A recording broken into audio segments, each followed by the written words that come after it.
കൂട്ടുകാരൻ പിശാചിൻ്റെ കാര്യം പറയാതിരിക്കാൻ നിവൃത്തിയില്ല. ഈ മദ്യപരോടൊപ്പം തന്നെ കുറേ കൂട്ടുകാരും ഉണ്ടാവും, കള്ളുകൂടി പിശാചുക്കൾ.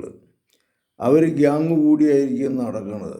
അവർ ഗ്യാങ് കൂടി എല്ലാവിധ തെറ്റുകളിലേക്കും, വ്യഭിചാരത്തിനും പോവും, കളവിനും പോവും, തല്ലിപ്പൊളിക്കും പോവും, പിന്നെ കവർച്ചയ്ക്കും പോവും, എല്ലാത്തിനും പോവും. ഇത് വല്ല കടുത്ത ഒരു പൈശാചിക ബന്ധനമാണ്.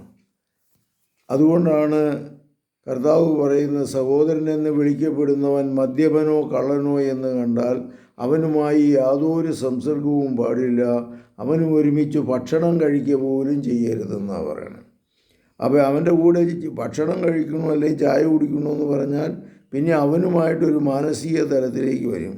ഭാര്യ ഭർത്തൃബന്ധത്തേക്കാൾ ഏറ്റവും കടുത്ത ബന്ധമായി കള്ളുകൂടിയന്മാരുമായിട്ടുള്ള ബന്ധം. ഇങ്ങനെയുള്ള പിന്നെ അപ്പോൾ ഈ കൂട്ടുകാരിൽ നിന്ന് മോചനം കിട്ടും.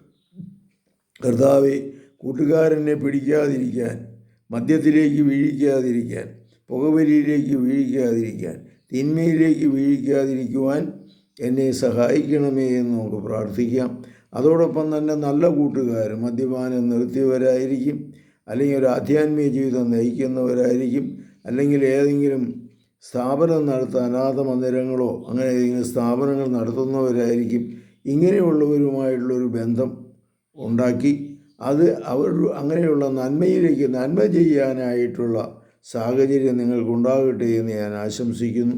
പരിശുദ്ധ പരമദിവ്യകാരുണ്യത്തിന് എന്നേരവും ആരാധനയും സ്തുതിയും പുകഴ്ചയും ഉണ്ടായിരിക്കട്ടെ. യേശുമിശിഹായ്ക്കും സ്തുതിയായിരിക്കും.